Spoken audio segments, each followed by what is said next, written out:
The story of Goliath, the Philistine giant in the Bible. The story of Goliath, the Philistine giant, is one of the most remarkable accounts recorded in the Bible. It is far more than the story of a young shepherd defeating a mighty warrior. It is a testimony to the greatness of God, who delivers those who trust in Him. The account teaches that true victory does not come through physical strength, impressive weapons, or military experience, but through unwavering faith in the living God. As believers in the Bible, we can learn that no challenge is too great when we depend upon the Lord. The events are recorded in 1 Samuel chapter 17. At that time, Saul was the king of Israel. The Israelites and the Philistines had gathered for battle, with each army standing on opposite hills separated by a valley. Day after day, a champion named Goliath came out from the Philistine camp to challenge the army of Israel. The Bible describes Goliath as an enormous warrior from Gath. He wore a bronze helmet and a coat of bronze armor weighing thousands of shekels. Bronze armor protected his legs, and a bronze javelin hung across his back. The shaft of his spear was like a weaver's beam, and its iron point alone weighed many shekels. A shield-bearer walked before him, displaying the confidence and pride of the Philistine champion. Every morning and evening for 40 days, Goliath stood before Israel and mocked God's people. He shouted that they should send one man to fight him. If the Israelite defeated him, the Philistines would become servants to Israel. But if Goliath won, Israel would serve the Philistines. His words were filled with arrogance because he believed no one could stand against his strength. The scriptures declare in 1 Samuel 17:10, from the New King James Version, "And the Philistines said, I defy the armies of Israel this day, give me a man, that we may fight together." His challenge filled Saul and the soldiers of Israel with fear. Instead of trusting in the Lord, they looked at the size of the giant and lost their courage. Meanwhile, a young man named David was caring for his father's sheep in Bethlehem. David was the youngest son of Jesse. Although he had already been anointed by the prophet Samuel to become the future king of Israel, he continued to serve faithfully as a shepherd. His humble occupation became the place where God prepared him for greater responsibilities. One day, Jesse instructed David to take grain, bread, and cheese to his brothers, who were serving in Saul's army. David obeyed without hesitation. When he arrived at the battlefield, he heard Goliath making his daily challenge. He also witnessed the fear that had overcome the soldiers of Israel.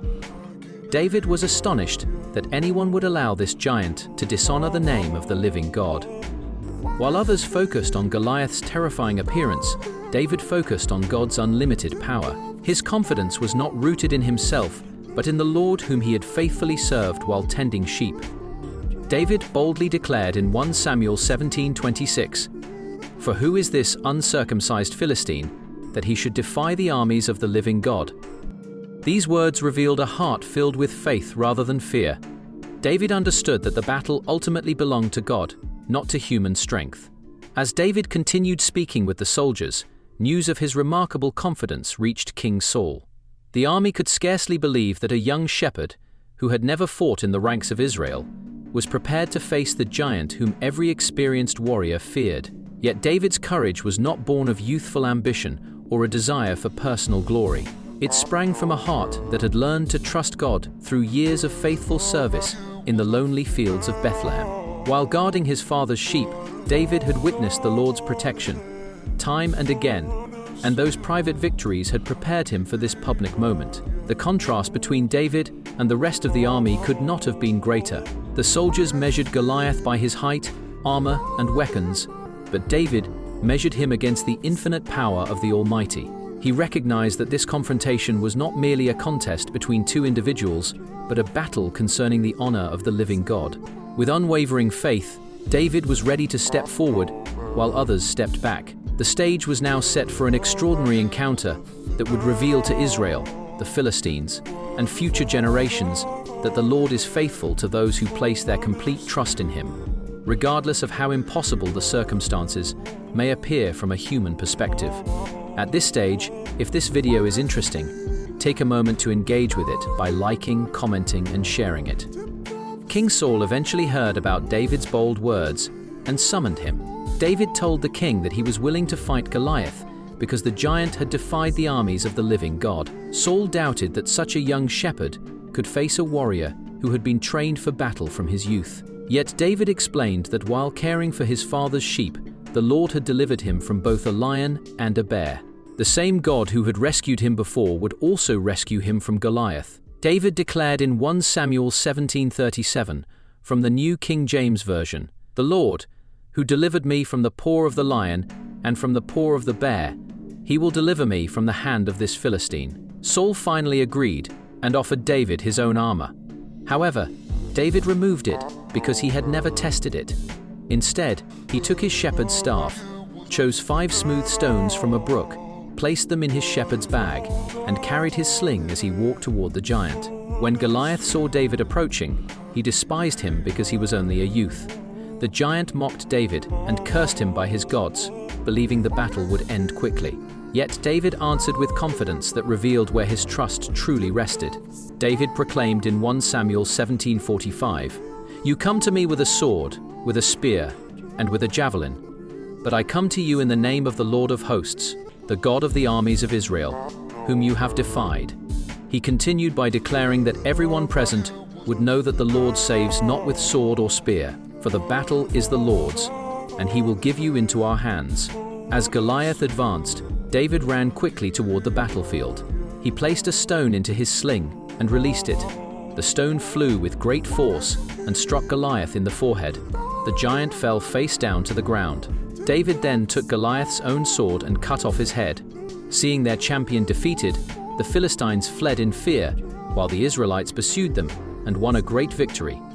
At this stage, if this video is interesting, take a moment to engage with it by liking, commenting, and sharing it. The story of Goliath is not intended to glorify David's courage alone. Above all, it magnifies the power and faithfulness of God. David did not overcome because he possessed superior weapons or military skill. He overcame because he trusted completely in the Lord.